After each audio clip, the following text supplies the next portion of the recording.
오늘은 너무 푹 찌죠, 그죠? 예. 영하로 막 내려가던 때하고 이렇게 또 날씨가 안 온해지고 따뜻해지면 참 이제 봄이 오는구나 싶은 거죠. 아직 2월달이 남아 있습니다. 나은 것 같은데 아닌 거고, 된 것 같은데 아닌 거고, 참 답답한 거예요. 코로나 사태도 그런 것 같습니다. 그러나 이런 와중에도 하나님께서는 우리 가운데 함께하고 계시고 우리를 여전히 이끌고 계십니다. 그래서 오늘 이 말씀을 통해서 어떻게 진리를 확증할 수 있나 하는 문제를 같이 생각해 보고자 합니다. 이번에 온 대한민국을 들썩였던 정인이 사건을 여러분이 알고 계십니다. 그 어린아이가 그렇게 힘들고 정말 많은 고초를 당하면서 숨져갔어요. 근데 그 양부모가 교회를 다니는 사람이었다. 정말 참 충격이었죠. 근데 더 큰 충격은 그 양부모의 양가 전부 다가 다들 목회자 집안이었다. 이거는 충격을 넘어서 경악을 금치 못하는 그런 것이었어요. 어떻게 그렇게 가능했을까? 그게 참 이해가 되지 않죠. 아마도 그 주변에 있는 분들은 그럴 거예요. 그 정인이 양부모가 그런 일을 할 사람이라고는 전혀 상상도 못했다. 이렇게 얘기할 거예요. 저는 그런 케이스를 여러 번 봤으니까.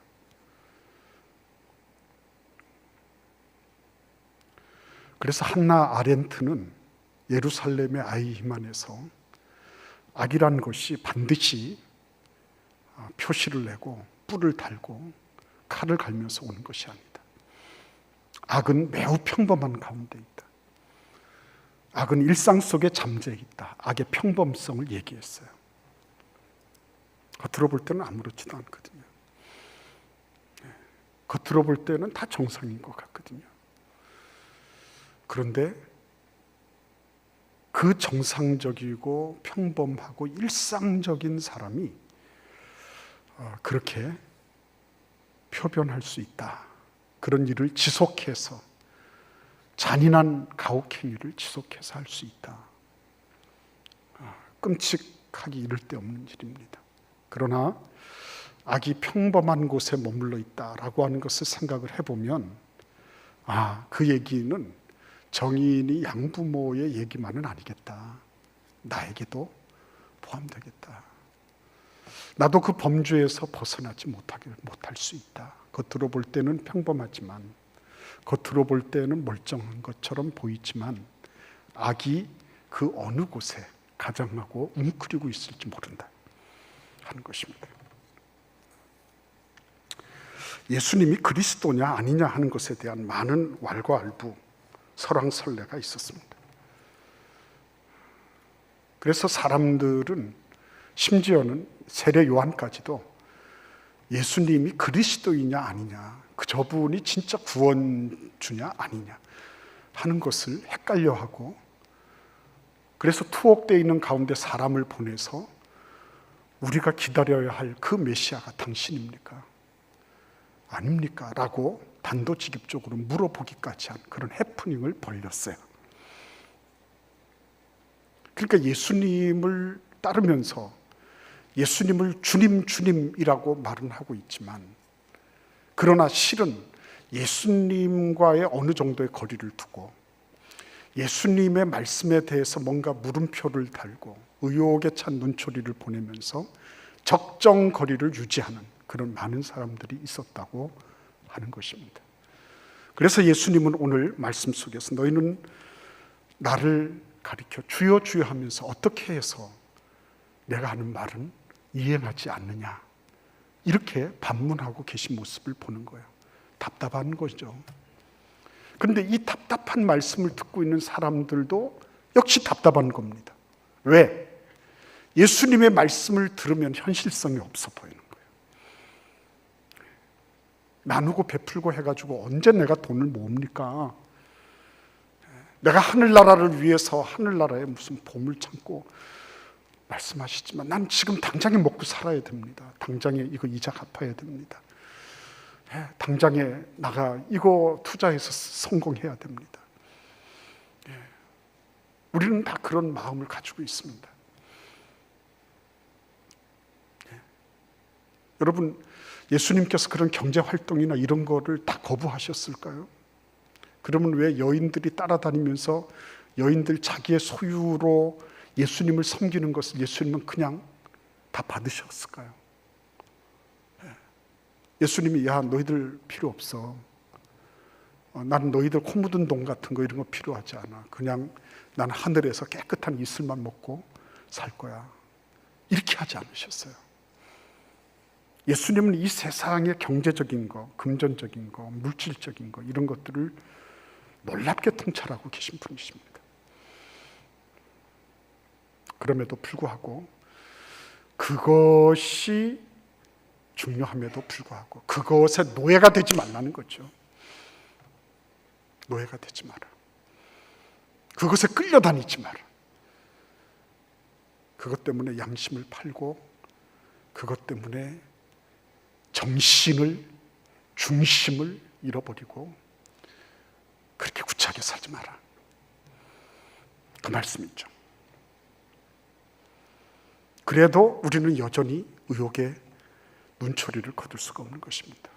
진리의 말씀, 그 좋은 말씀이지. 예수님 말씀, 좋은 말씀입니다. 그러나 나에게는 그게 적실성이 없습니다. 나하고는 맞지 않는 것 같아요. 굳이 밀어 놓는 거죠. 그러면서 우리는 얘기합니다.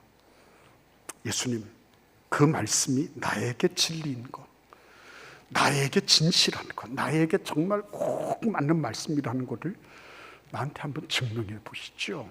이러고 싶은 거죠.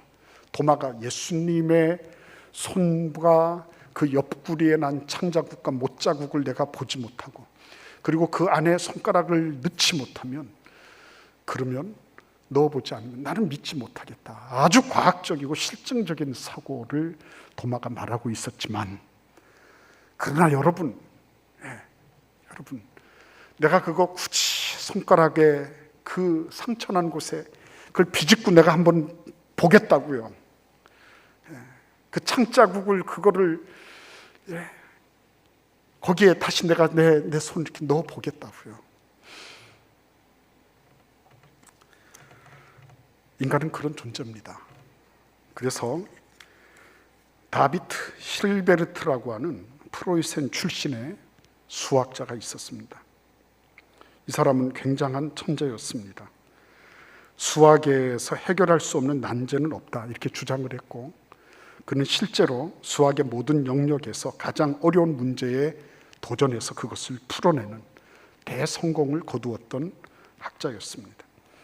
전 세계 수학계가 그의 말에 주의를 기울이고 경청하면서 그를 추종했습니다.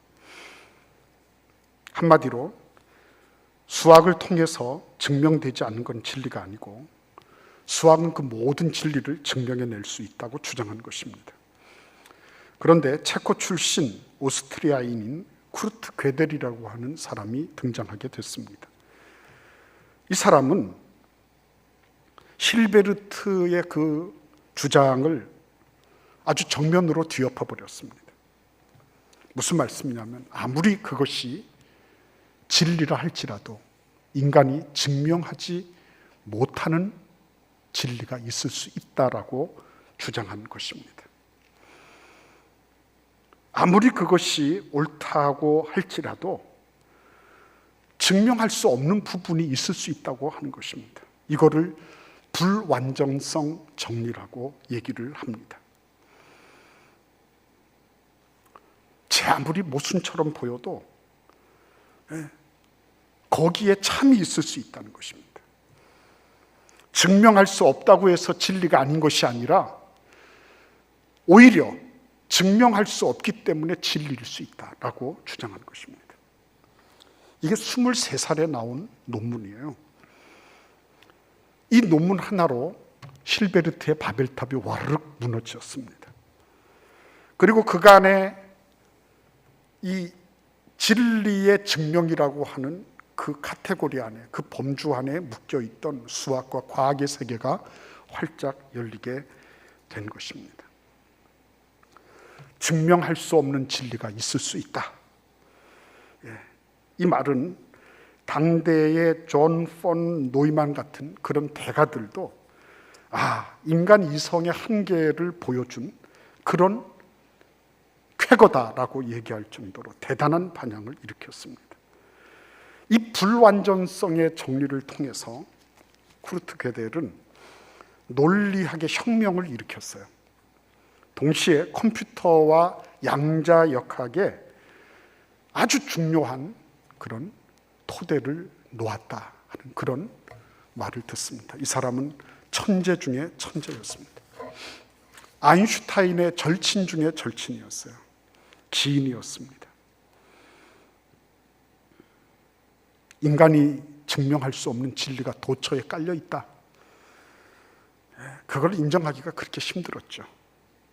그러나 수학의 세계가 증명할 수 없는 진리의 세계가 있다. 그걸 수학으로 증명해낸 이 gödel, 쿠르트 gödel이라고 하는 천재 앞에서 기존의 모든 것들이 다 무너져 내렸던 것입니다. 내가 아는 게 전부 다다 이렇게 주장하면 할수록 자기 만족은 있을 수 있겠지만 그 너머는 볼 수가 없는 겁니다. 그 너머로 지향할 수가 없는 것입니다. 내가 모르는 게 있을 수 있다. 내가 증명하지 못해도 진리가 진리일 수 있다 라고 하는 것을 인정할 때, 그때 비로소 자기의 그 범주를 벗어나 그 너머를 지향해 나갈 수 있게 된다고 하는 것입니다. 예수님은 그래서 너희들이 진리를 증명해야 돼. 이 말씀이 진짜 그런 거 아닌가 내가 한번 봐야 돼. 생각하고 노력하고 서로 논쟁을 벌이고 그렇게 하지만 그걸로 되지 않는다. 그걸로 되지 않는다. 너희들이 내가 한 말을 듣고 깨닫고 엄청나게 많은 그런 깨달음의 그런 글을 적고 기록을 남기고 해도 그것으로 되지 않는다. 아마도 정인이 양부모가 그 자기 부모가 목회자니까 언제부터 어렸을 때부터 교회 다니지 않았을까? 얼마나 많은 말을 듣고 얼마나 많은 깨달음을 얻고 얼마나 많이 성경을 읽었을까요? 그렇지만 그 깨달음과 그 수많은 묵상과 그 수많은 기도가 정인이를 양육해내는 그런 면에서 별 도움이 되지 않았어요. 우리는 여기에서 완전히 그라운드 제로로 내려가는 것입니다. 예수께서 왜 그렇게 말씀하셨나요? 내가 너희에게 보여주겠다. 내 말을 듣고 행하는 사람이 이렇다 라고 말씀하시는 그 장면을 우리는 아주 깊이 주목해서 봐야 되는 것입니다. 왜 예수님이 내가 진리인데 너희들 무슨 소리 하는 거냐 이렇게 말씀하지 않으시고 내가 하는 말을 그냥 행해라 라고 말씀하시는 것을 우리가 봐야 된다고 하는 것입니다. 예수님은 여기에서만 그렇게 말씀하신 것이 아닙니다. 요한복음 7장 17절에 보시면 예수님이 이렇게 말씀하시고 있어요.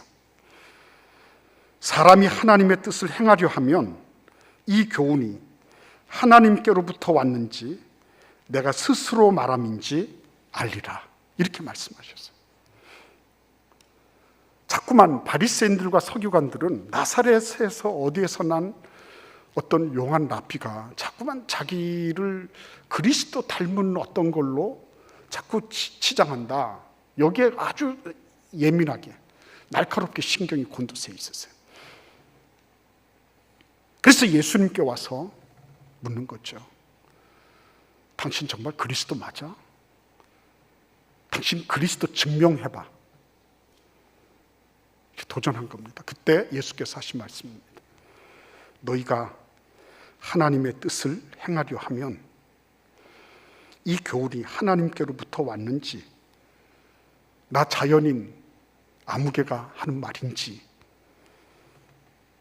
알게 될 것이다. 분별하게 될 것이다. 그것이 하나님께로부터 온 진리인지 아니면 인간이 사람들을 유혹하기 위해서, 미혹하기 위해서 하는 말인지 알게 될 것이다, 이렇게 말씀하셨어요. 여러분, 많이 깨닫고 많이 말하고 많이 얘기하는 거 참 좋은 일입니다. 그러나 여러분, 우리가 그것을 내 삶 속에서 그것을 행동화하지 않으면 그거는 결국은 참 안타깝게도 결국은 집은 다 겉모양은 다 비슷한데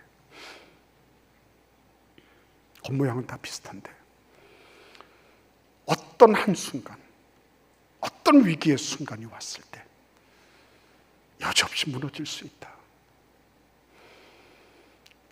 우리가 인생을 살아가면서 홍수가 난다든지 어느 날 갑자기 엄청난 물이 불어서 집으로 침수해서 들어오는, 침수가 되는 그런 일들이 없을 거라고 누가 말할 수 있겠습니까? 그런데 그런 한순간, 겉으로 볼 때는 다 멀쩡해요.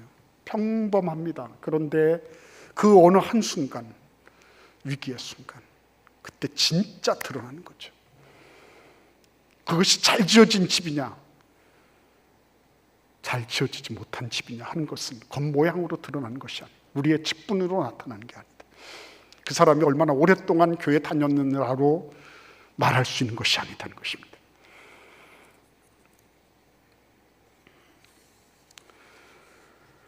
유명한 전설 같은 얘기가 도쿄의 제국 호텔, 데이코쿠 호텔이라고 하는 곳에서 벌어졌어요.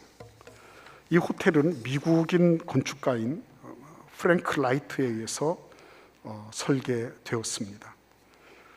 1923년에 11년의 세월을 거쳐서 9월 1일 날 준공 축하연을 열 예정이었는데 관동 대지진의 도쿄를 덮쳤습니다.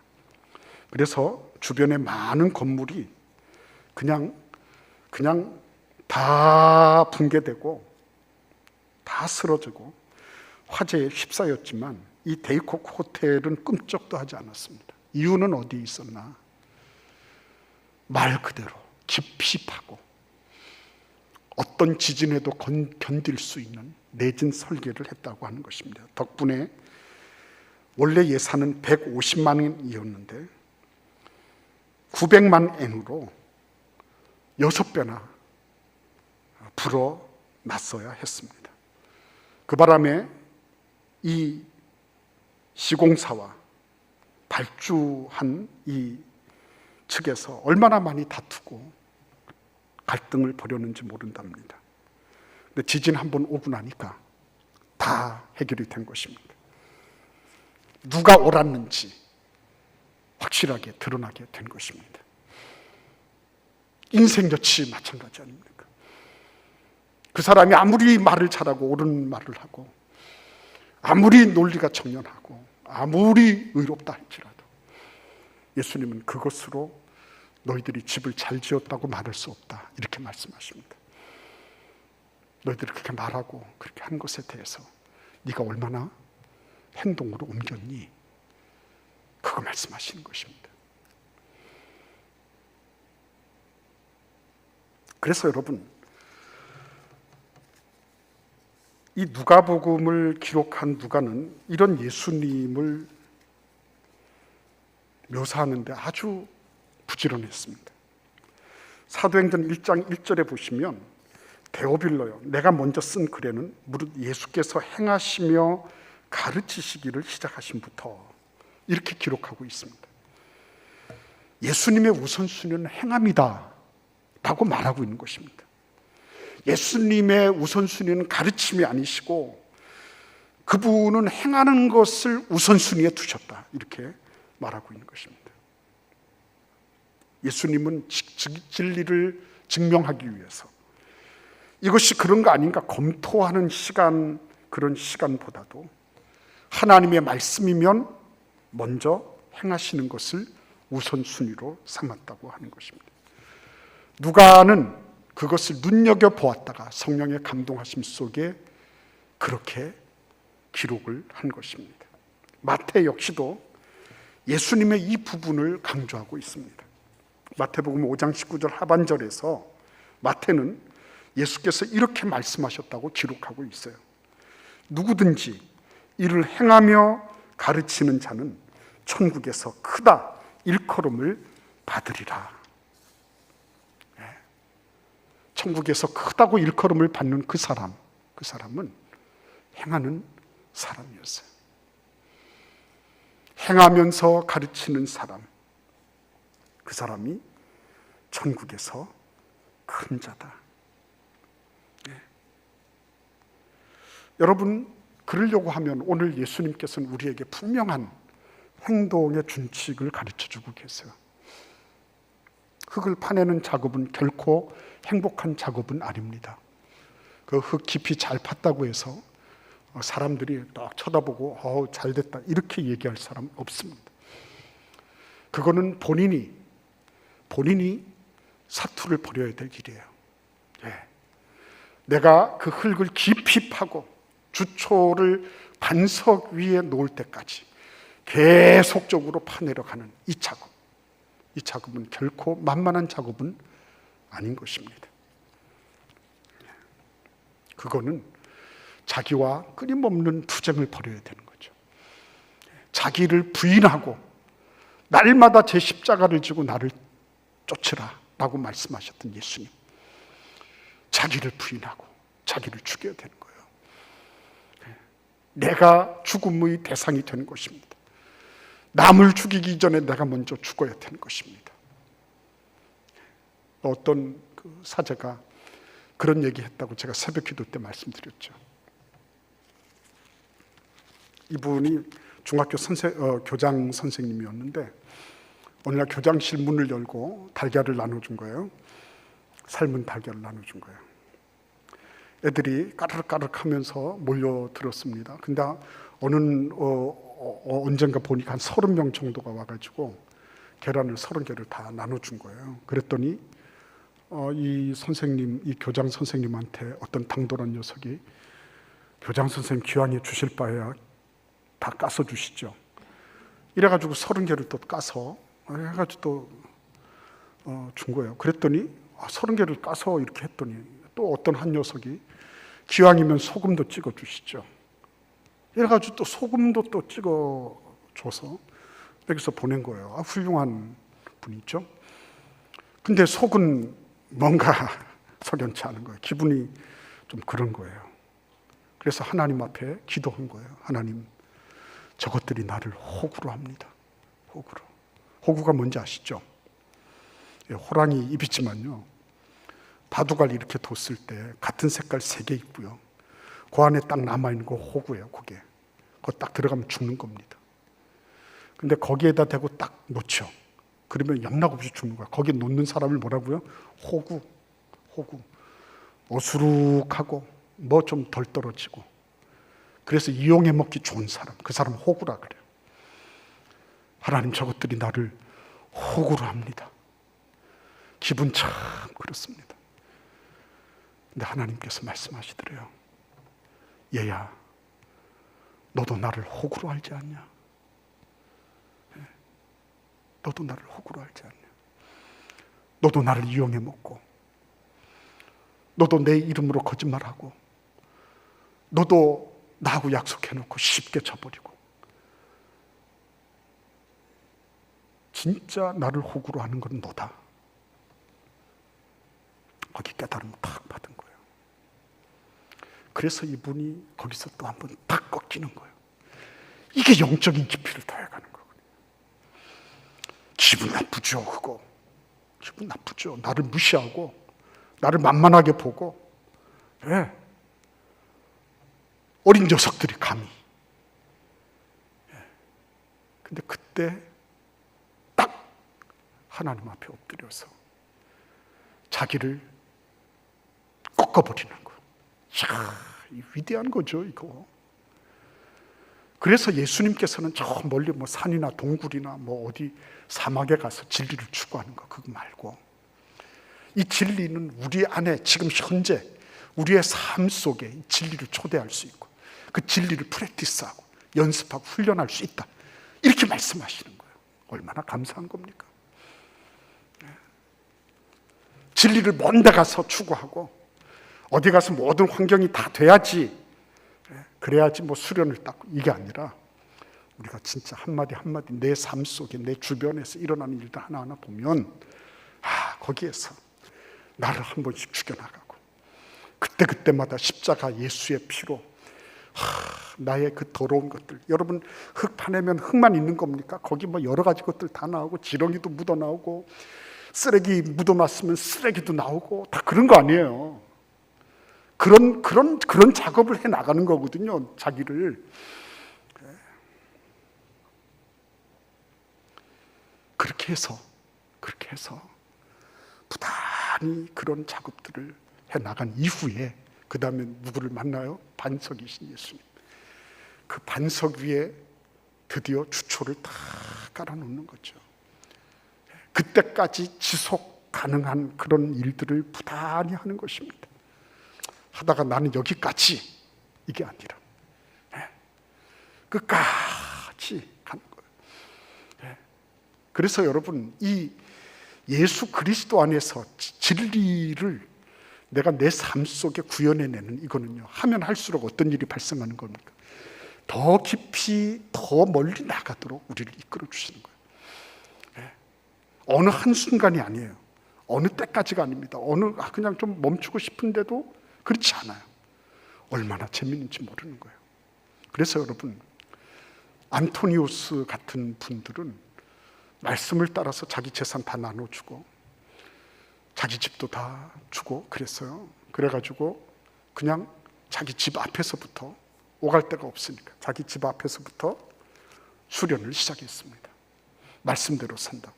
그러더니 그 집 앞에 있어 보니까 좋은 거예요. 근데 좀 더 깊이 나가고 싶은 거예요. 그래서 마을 바깥쪽으로 나갔어요. 마을 바깥쪽에서도 주님과 동행하고 교제하는 삶을 하려고 이렇게 하다 보니 더 깊이 나가고 싶은 거예요. 그래서 저쪽 더 멀리 있는 공동묘지, 무덤 속으로 들어간 겁니다. 거기서 살기 시작한 거예요. 그곳에서 악한 마귀와 싸우고 여러 가지 자기 속에서 일어나는 더러운 것들과 싸우고 영적 싸움의 기술을 거기서 익힌 거예요. 그런데 더 깊이 주님을 알고 싶은 거예요. 그래서 사막으로 간 겁니다. 사막으로 가서 그곳에서 주님과 함께 동행하고자. 근데 사람들이 알아차려 버렸네요. 그래가지고 사람들이 그 사막까지 막 쫓아오는 겁니다. 그래서 안토니우스가 어쩔 수 없어 더 깊은 데로 가는, 더 깊은 데로. 여러분, 우리가 주님과 함께 동행하고 그 진리를 얻는 것은, 그거는 어떻게 보면 나를 부인하고 십자가를 지는 것이니까 힘들고 버거운 것은 사실이에요. 그러나 그것이 없어도 인생은 자기 몫에 태인 자기 십자가가 다 있는 거예요. 그게 아니라 할지라도. 저는 때때로 우리 목사님들과 서로 만나서 이런저런 얘기를 합니다. 근데 뭐 여러 가지 목회적인 어려움들 다 있잖아요. 다 있고 다들 공감하고 그렇죠. 그러나 또 가만히 생각을 해보면 그만한 일을 안 만나는 분이 또 누가 있을까, 그런 생각도 하게 되는 거죠. 여러분, 우리는 다 그렇습니다. 누군가에게, 누군가에게 아니 모든 사람에게 자기 몫의 십자가는 다 있는 거예요. 그것이 질병일 수도 있고, 그것이 자녀이기도 하고, 혹은 부모님이기도 하고, 관계이기도 하고, 여러 가지 것들이 있을 수 있어요. 그러나 여러분, 그럼에도 불구하고 그 짐을 지고 하나씩 파서 들어가는 거죠. 하나씩 파서 들어가는 거예요. 하나님이 그때 우리에게 은혜를 주시는 거예요. 그때 하나님이 은혜를 주세요. 하나님의 능력이 그때 나타나는 거예요. 하나님께서 그때 우리를 붙잡아 주시고, 이게 정말 주님과 함께 동행하는 거구나, 이게 정말 진리의 길이구나, 확증을 주세요. 확증을. 여러분, D.L. 무디 목사님이 TP 한 거 알고 계시죠? 그 성경책에 하도 T자가 많이 있고 P자도 많이 있고 해가지고 TP가 많이 있어서 어떤 사람이 물어봤다잖아요. 그 T가 뭡니까? 그러니까 tried, 해봤다는 거예요. 그렇게 시도해봤다. P는 뭡니까? proved, 그 말씀대로, 그 약속대로 그렇게 되더라는 거예요. 입증되었다, 이 말씀이거든요. 우리가 몇 시간, 몇 달, 몇 년을 강의를 들어야지 진리를 이해할까요?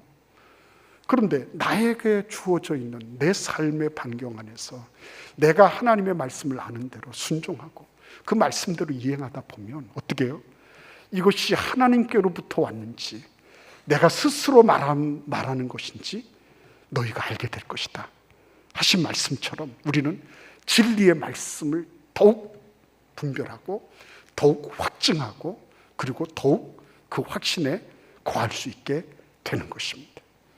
오늘 주님 앞에 나오신 여러분과 저의 삶 속에 이 진리가 머릿속으로만 아니면 입에서만 회자되는 것이 아니라 내 삶을 통해서 깊이 파고 들어가서요. 그래서 내 삶에 그 진리의 말씀이 초대가 되고 그 말씀이 영접이 돼서 나와 일체가 되고, 그래서 그 일체된 그 진리의 말씀을 통하여 든든한 어떤 도전과 시험이 와도 끄떡없는 그런 아름다운 진리의 집을 우리가 건축하는 놀라운 은혜와 축복이 있기를 기원합니다. 기도하겠습니다. 고마우신 주님, 감사합니다. 우리가 진리를 확증하기 위해서 어디 멀리로 가거나 무슨 일을 하거나 할 것이 아니라 하나님의 말씀 들은 대로 순종하면, 행하면 된다고 우리에게 말씀해 주신 주님께 감사를 드립니다. 오늘도 우리가 주의 말씀 따라 한 걸음 한 걸음 내 안에 들어있는 그 흙을 파내고 주추를 깊이 들이는 그런 작업을 잘 감당하게 하여 주옵소서.